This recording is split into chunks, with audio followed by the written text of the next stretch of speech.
할렐루야, 할렐루야. 아멘. 할렐루야가 제일 어려운 것 같아 말하기가.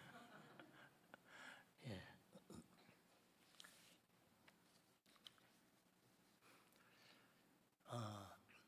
우리나라는 민주공화국이잖아요.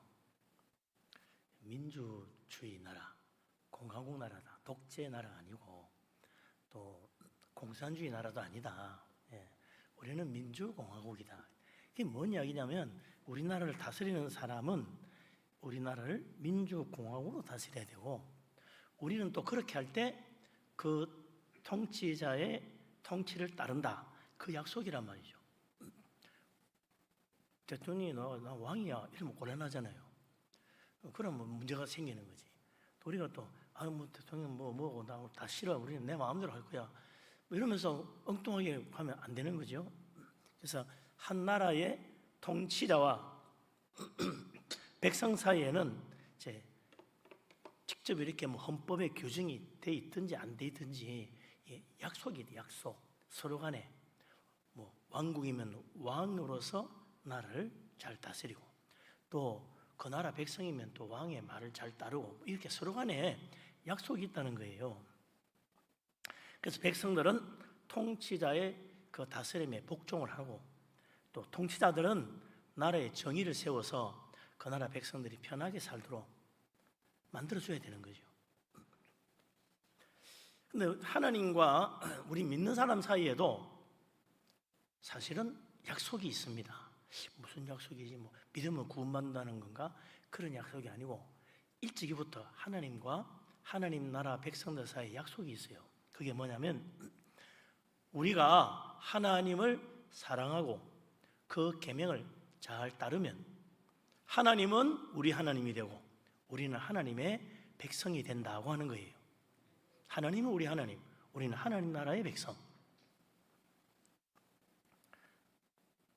이럴 때 우리의 믿음에 의로움이 나타나고 하나님의 통치가 또한 어렵게 이루어지는 거죠. 하나님 나라는 어려운 나라고 하나님의 다스림은 어려운 다스림이다. 우리는 그 하나님 나라의 법을 따라 믿음으로 순종함으로 천국의 복락을 누리는 거죠. 하나님은 지극히 어려우신 만왕의 왕이시라. 하나님의 다스림은 공의롭기가 한이 없다. 그래서 다른 문제가 없어요. 우리는 잘 따르기만 하면 돼. 근데 문제는 이 세상에 있는 통치자들은 다 어려운 통치자는 아니더라는 거예요. 불의한 통치자도 있는 거야. 그래서 때때로 부정부패를 저지르는 그런 통치자들이 있어가지고 나라가 난리가 나고 그런 일들이 종종 있잖아요. 예수님도 누가복음 18장 1절에 불의한 재판관에 대한 이야기를 합니다. 이 재판관은 어떤 사람이냐면 스스로 말하기를 나는 하나님을 두려워하지 않아, 또 나는 사람을 무시해, 별것도 아닌 것들, 이렇게 생각하는 재판관이 있다 이거죠. 그래서 가난한 과부의 송사를 들어주지 않습니다. 내가 가난한 과부 저런 사람 송사를 들어줘야 돼? 나는 이 나라 재판관이야. 아주 훌륭한 사람들, 그런 사람들하고 놀지 너희들하고 안 놀아. 그러니 아무리 가난한 과부가 와서 이야기를 안 들어주는 거죠. 이 불의한 재판관, 왜 이렇게 악한 일을 하나? 믿음이 없어서 하나님 두려워하지 않기 때문에 그렇다 이거죠. 또 그의 마음은 교만하기 때문에 사람을 무시한다는 거예요. 이런 문제는 예수님만 지적한 것이 아니고 일찍이 모세 때부터도 이 문제를 가지고 이야기를 합니다. 그래서 신명기 16장 19절에 보면 모세가 하나님 말씀을 전하기를 너는 재판을 굽게 하지 말며 사람을 외모로 보지 말고 또 뇌물을 받지 말라. 뇌물은 지혜자의 눈을 어둡게 하느니라 그랬어요. 의인의 말을 또 굽게 하는 게 이게 뇌물이다. 그러니 나라를 다스리거나 재판하는 자 결코 뇌물을 받으면 안 된다. 뇌물이라는 건요, 뭐 아주 나쁘게 생각이 되지만 사실은 간단한 거예요. 뇌물이라는 말의 그 말의 의미는 뭐냐면 선물이라는 거예요. 선물. 통치자가 자꾸 개인적으로 선물을 받는다. 그럼 벌써 그게 뇌물이 되는 거예요. 자꾸 개인적으로 선물 받으면 그 사람 쪽으로 마음이 갈 거 아니에요. 그 사람 이익을 주는 거야. 그 뇌물이 되는 거지. 뇌물은 곧 재판하는 사람은 선물을 받으면 안 된다. 그 사람에게 선물 받으면 안 돼. 재판하는데 그 사람 선물 받으면 안 되지.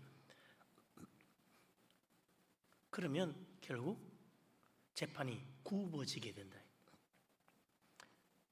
재판관이 정의를 행하지 않는 이유는 사람을 외모로 보고 뇌물을 받기 때문이라고 모세는 분명히 이야기하고 있어요.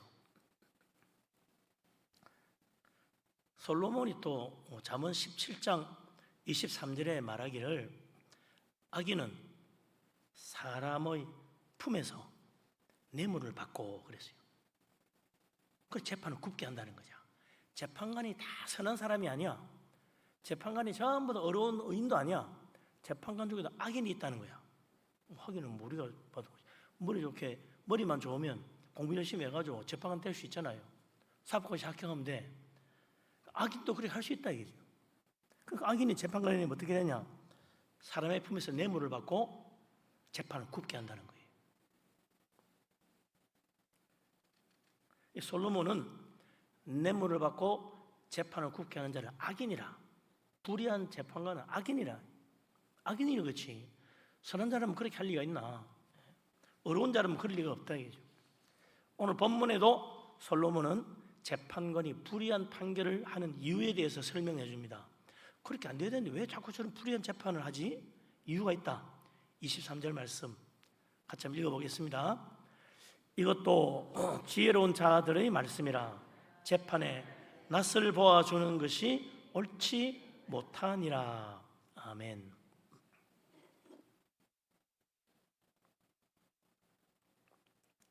악한 자가 재판을 할 때 왜 판결을 굽게 하느냐? 재판하면서 낯을 본다는 겁니다. 그 사람 얼굴을 보고 판결한다는 거예요. 낯을 보아준다는 말은 그 사람 얼굴이 잘생겼나 못생겼나 보는 그런 뜻이 아닙니다. 내가 더 좋아하는 사람인지 내가 미워하는 사람인지를 본다는 거예요. 저 아무개 저 내가 싫어하는 사람인데 저 내가 좋아하는 사람이네. 이거 구분한다는 거지. 낯을 본다는 겁니다. 그래서 좋아하는 사람은 편애를 하는 거야. 싫어하는 사람은 자꾸 불리하게 가는 거예요. 한쪽으로 치우쳐가지고 자기가 좋아하는 사람 편을 들어서 그 사람이 이익되게 편파적인 생각을 하고 결정을 하고 판결로 내린다는 거죠. 싫어하는 사람은 그 사람 아무리 호소를 하고 여러 가지 정당한 요구를 해도 무시하는 거야. 그리고는 안 들어주는 거죠. 이게 이제 편파적인 판결이 내리게 된다. 왜 그러냐? 낯을 보기 때문에 내가 좋아하는 사람인지 싫어하는 사람인지 미워하는 사람인지 사랑하는 사람인지 보고 하니까 문제가 된다는 거죠. 그래서 이제 신명기 16장 19절에 모세도 말하기를 사람을 외모로 보지 말라 그랬단 말이에요. 외모가 결국 뭐예요? 그 사람 낯이잖아. 그 하는 행동 보니까 아이고 내 마음에 안 들어. 저 사람 하는 거 보니까 참 이쁘게 내 마음에 드네. 선물도 많이 주고 그러면 안 된다는 거야. 예? 외모로 판단하는 것, 그건 선입견. 낯을 보고 생각하는 것은 선입견을 따라가는 거다. 그럼 잘못된 결론이 나올 수밖에 없고 불의한 재판이 될 수밖에 없다. 사무엘상 18장에 보면 이제 사울 왕이 블레셋과 전투를 하는데 골리앗이 나와가지고 위협합니다. 그때 다윗이 탁 등장해가지고 물맷돌 한 방에 골리앗을 물리치고 승리했단 말이죠. 사울 왕이 다윗 보는 게 얼마나 좋은지, 야, 내 나라 백성 가운데서 이런 인물이 있구나. 전쟁을 승리를 이끌고 너무 기뻐해서. 그래서 그 다음에도 사울 왕이 무슨 일이 있으면 다윗을 보내는 거야. 다윗을 보내면 아주 지혜롭게 잘 행하고 오는 거지. 그래서 사울 왕이 다윗을 신임해가지고 군대의 장으로 삼았어요. 군대장이면 총사령관 삼았다는 거야. 아니, 나이도 젊은 사람이 20도 안 된 사람인데 총사령관이라니. 그런데도 사울만 아니라 모든 그 나라 신하들이 다 옳다고 생각했다는 거예요. 다윗은 정말 그럴 만한 사람이야. 다윗이 해야 돼. 그랬다는 거예요. 그런데 이제 블레셋에서 다 물리치고 승리하고 돌아오면서 개선식을 하는데 이스라엘 모든 성읍에서 나온 여인들이 춤을 추고 노래하면서 사울왕을 맞이하는데 뭐라고 노래했냐면 사울이 죽인 자는 천천히요 다윗이 죽인 자는 만만이라 하면서 막 춤을 추는데 사울왕이 그 말을 듣고는 불쾌하고 심히 노하였다. 아니, 다윗에게 만만을 돌리고 나에게는 천천밖에 안 돌려? 이거 앞으로 다윗이 얻을 것은 나라 아니야? 이거 나라 빼앗아 가지는 거 아니야? 이런 생각이 드는 거예요. 그날부터 사울 왕이 다윗을 주목하여 봤다 그랬어요. 주목하여 본다는 뭐예요? 그 사람 낯을 보는 것이, 외모를 보는 거예요. 한쪽으로 치우치는 거예요. 생각이 치우친 거예요. 편견을 가지게 되는 것이. 그러고 보니까 다윗이 하는 일이 전부 다 한쪽으로 치우쳐서 보이니 미움만 쌓이는 거예요. 미움만. 저 왜 저런 짓을 하지? 저놈 혹시 또 무슨 음모를 꾸미는 거 아니야? 이렇게 생각한다는 거예요. 그리고는 두려운 거야. 저놈이 한번 군대 장관인데 총사령관인데 부하를 그걸 확 뒤집으면 나는 끝장인데 겁이 나는 것이. 그래서 이제 어떻게 됩니까? 아무 잘못도 없는 다윗을 반역자로 몰아가지고 잡아 죽이려고 하는 거죠. 심지어는 뭐 군대를 동원해가지고 다윗 잡으러 오는 거예요. 이스라엘의 최고 통치자 사울왕이 전에는 다윗을 사랑하고 믿고 신임할 때는 군대 장으로 삼았다. 총사령관 삼아 모든 군대를 다 맡겼다. 그런데 중간에 불쾌한 그런 말을 듣고 생각이 바뀌어가지고 미워하는 마음이 생기니까 어떻게 돼요? 다윗의 나서를 볼 때마다 기분 나쁜 거야. 걱정되고 반영하는 거 아니야? 겁이 나고. 그래서 결국 다윗을 죽이려고 쫓아다니게 된다는 거죠. 그러니까 아니 마음이 똑같은 다윗은 하나도 바뀐 게 없어. 전이나 지금이나 계속해서 충성된 마음이야. 그걸 섬기고 있어. 그런데 사울 왕의 마음이 한쪽으로 비틀어지니까 좋아할 때는 다 믿고 다 맡기고 미워하게 되니까 이제는 저는 혹시라도 엉뚱한 생각 품고 나를 반영하는 게 아니야 겁이 나고 이래야 된다는 거죠.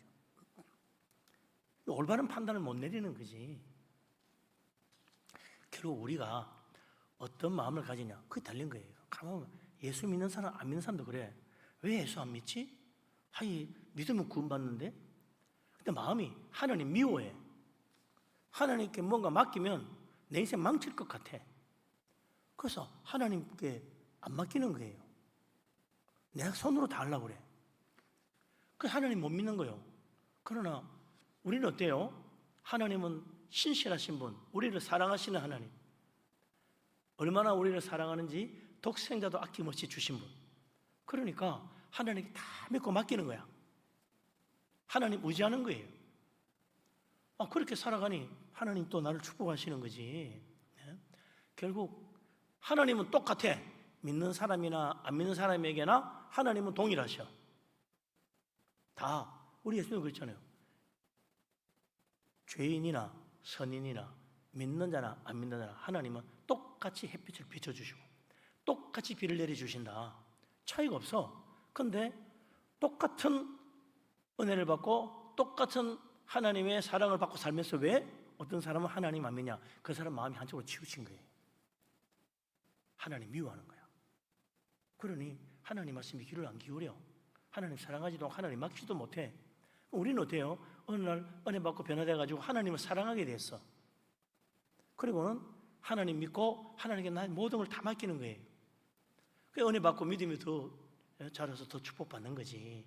그래서 신실하게 하나님 맞이하고 말씀대로 살아가니까 100배의 복도 받는데 하나님 믿지 않는 자들은 계속 하나님 미워하고 하나님께 못 맡기고 내가 다 하려고 하니 내 마음 더 교만해지고 결국 하나님께 버림받아 영원한 저주의 멸망에 이르고 만다 이거죠.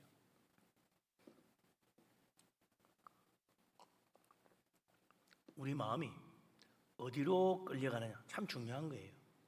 내 마음에 하나님에 대한 미움이 있냐, 하나님에 대한 사랑을 하지 않냐, 하나님을 신뢰하느냐, 하나님을 의심하느냐.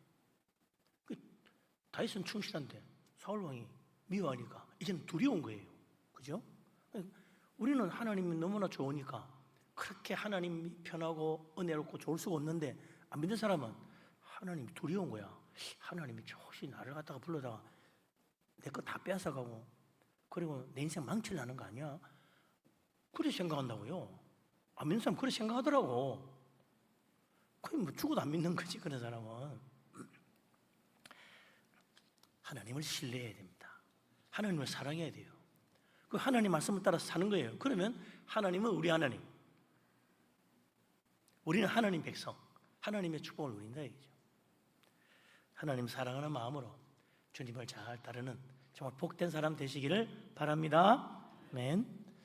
자, 이 편견을 가지고 편파적인 판결하는 통치자, 그렇게 한쪽으로 치우쳐서 비뚤어진 마음, 악한 생각을 가진 사람은 어떻게 되는가? 그 결과가 무엇인가를 24절, 25절에 말해줍니다. 24절, 25절 같이 한번 보죠. 악인에게 내가 옳다 하는 자는 백성에게 저주를 받을 것이요 국민에게 미움을 받으려니와 오직 그를 견책하는 자는 기쁨을 얻을 것이요 또 좋은 복을 받으리라. 아멘.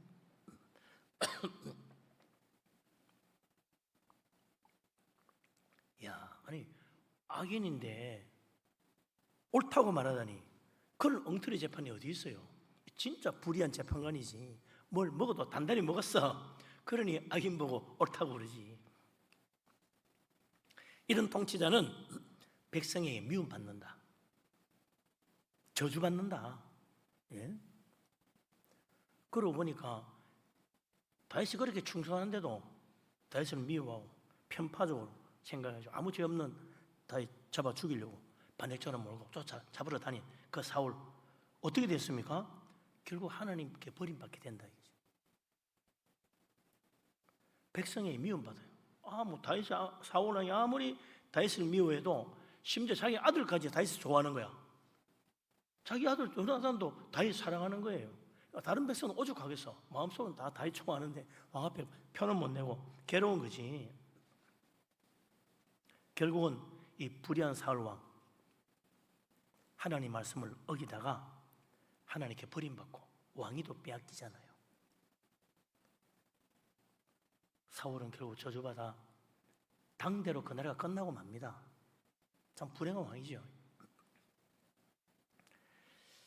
그래서 참 이 불의를 행하는 자는 어리석은 자다, 지혜가 없다. 정말 지혜로운 자는요, 의의 길로 가는 거예요. 정말 지혜로운 사람은 공의로운 길을 가는 겁니다. 그게 믿음의 올바른 길이라. 25절에 보면 재판관이 자기의 그 책무를 올바르게 행하고 악인을 견책한다면 기쁨을 얻고 좋은 복을 받는다 그랬어요. 이렇게 견책한다는 말은 무슨 말이냐면,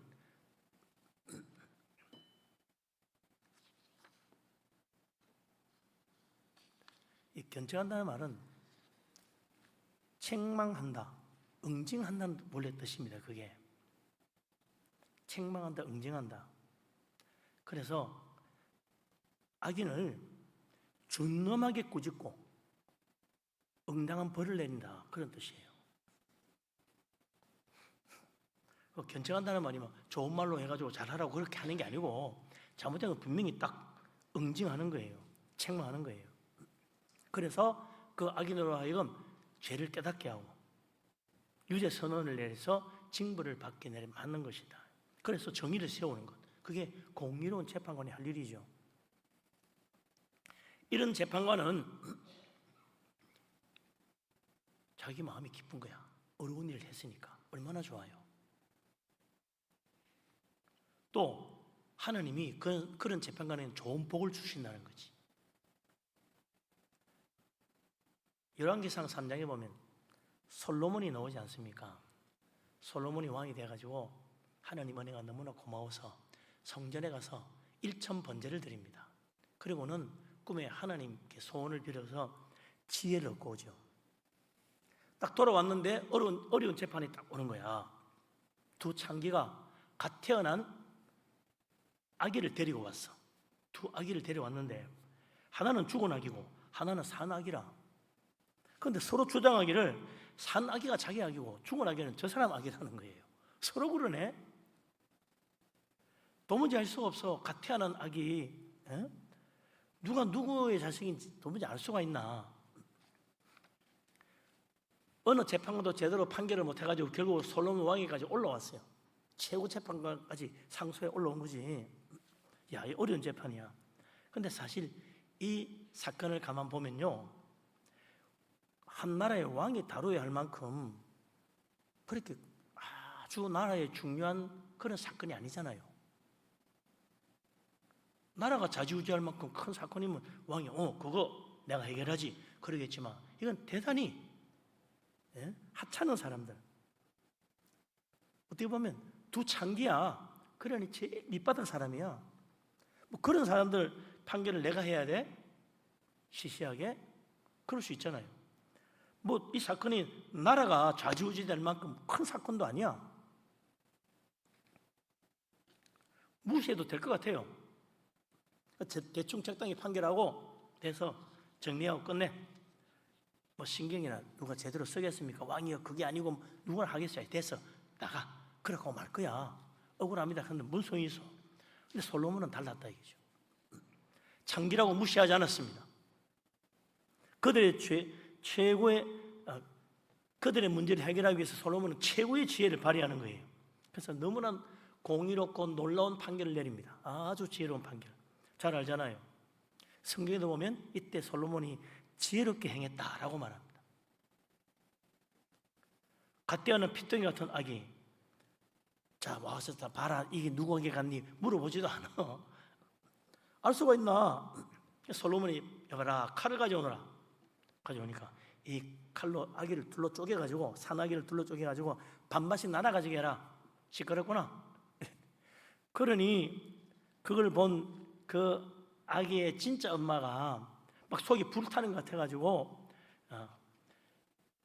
간청을 합니다. 저 산 아기를 부디 저 여자에게 주고 아무쪼록 아기를 죽이지 말고 살려달라고 애원을 하는 거죠. 그런데 가짜 엄마는 어떻게 해요? 아니야, 차라리 둘러 쪼개가지고 반반씩 나눠 가지자, 이렇게 주장하는 겁니다.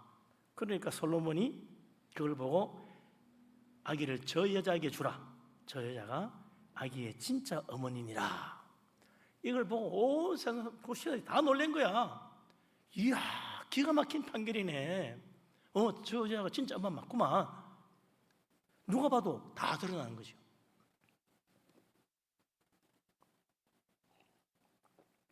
성경에 보면 뭐라 그럽니까? 이를 본 온 이스라엘이 왕을 두려워했다 그랬어요. 솔로몬 왕 보통이 아니야. 대단해. 함부로 하면 큰일 나지. 이후로 이 솔로몬의 명성과 지혜가 온 세상에 퍼집니다. 지금 3000년이 지난 지금도 솔로몬의 재판이라는 유명한 말이 떠돌잖아요. 성경 한 번 안 읽어본 사람, 예수 안 믿는 사람은 다 알아. 솔로몬의 지혜로운 재판은 다 알아. 뭐 아기 이야기 다 알아. 그만큼 참 그 지혜가 수천 년 흐르도록 사람들의 칭송을 받게 되는 거죠. 솔로몬 다 존경하는 거야. 이야, 대단한 재판관이야. 누가 그렇게 하겠어? 그 명성이 온 세상에 퍼졌다. 그러니 이제 솔로몬의 지혜를 사람들이 존경하게 되고 우르르 보게 되고 흠모하게 되고, 나라는 부강해져 가지고 금과 은이 흘러 넘치고 온 백성이 기뻐하니 솔로몬과 그 나라가 든든하게 서가고 부강한 나라가 됐다고 이야기하잖아요. 이게 지혜로운 자의 길입니다. 그 지혜는 다른 게 아니에요. 머리 잘 굴리는 게 아니다 이거죠. 머리 잘 굴리는 게 지혜가 아니고, 남을 적당한 말로 속이는 것도 지혜가 아니고, 지혜는 공의, 의를 따라가는 거예요. 그러면 하나님이 그 사람을 높임받게 하고 명성을 얻게 하고 복받아 잘되게 만들어준다는 겁니다.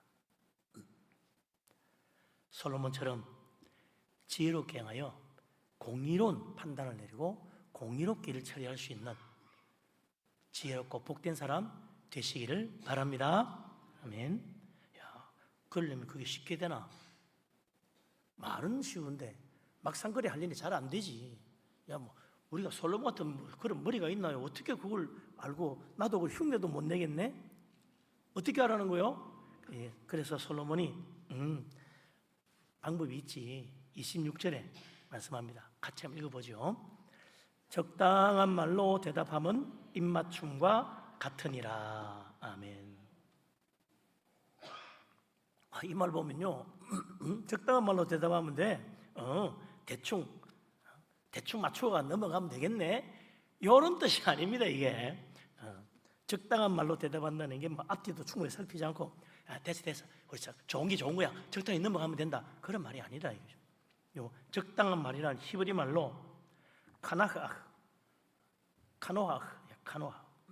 카노하흐란 말은 뭐냐면 한쪽으로 비틀어지거나 치우치지 말고 곱고 바른 말, 정당하고 올바른 말을 하는 것을 말한다. 그러니까 이 적당한 말이라는 표현이 조금 어색하지요. 네. 아주 공정하고 비뚤어지지 않은, 한쪽으로 치우치지 않은 똑바르고 올바른 말, 아주 정당한 말, 그게 여기 적당한이라고 번역했는데 적당한보다는 정당한이란 말이 더 맞을 것도 같아. 번역이 조금 마음에 안 들죠.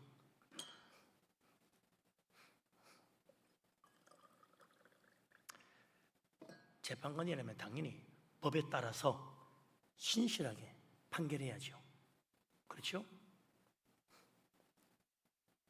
근데 그걸 여기는 적당한 말이라 그랬다.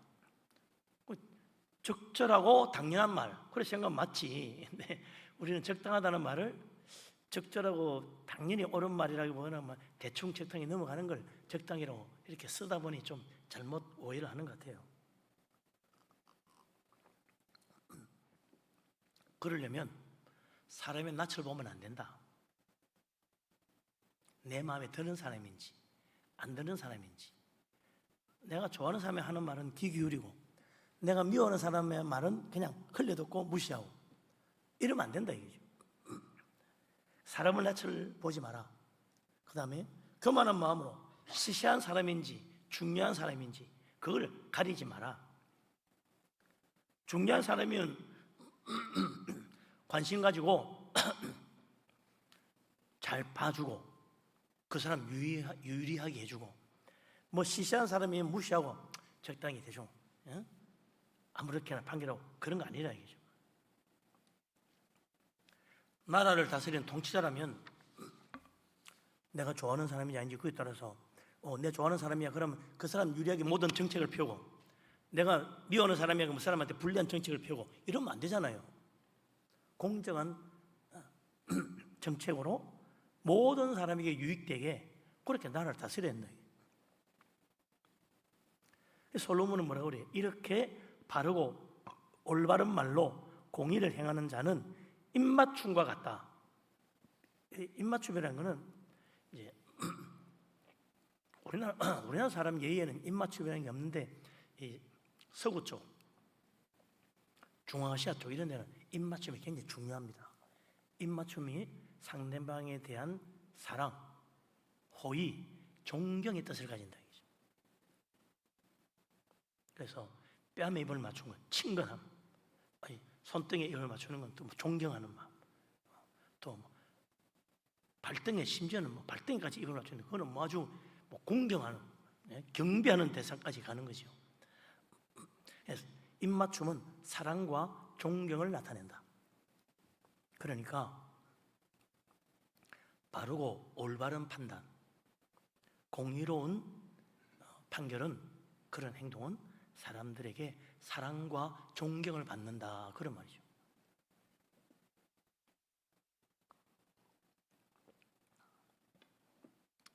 이런 이야기하면 나는 뭐 재판관도 아니고 나는 통치자도 아니니까 나하고 상관없어 라고 생각할지 모르지만 우리는 살아가면서 늘 이런 문제를 부딪힙니다. 내가 판단해야 될 문제들, 내가 결정해야 될 문제들이 계속 생기게 돼 있어요. 그래서 나는 내가 살아가는 지금 모든 문제들 가운데 내 스스로 재판관이 돼야 돼. 판단을 내려야 돼요. 정말 진리를 따라 살 것인지, 거짓말을 행하며 살 것인지, 정말 하나님의 공의를 따라 살 것인지, 불의를 따라 살 것인지, 한쪽으로 치우치고 생각할 것인지, 곱고 바른 판단을 할 것인지, 그 생각을 해야 되는 거죠.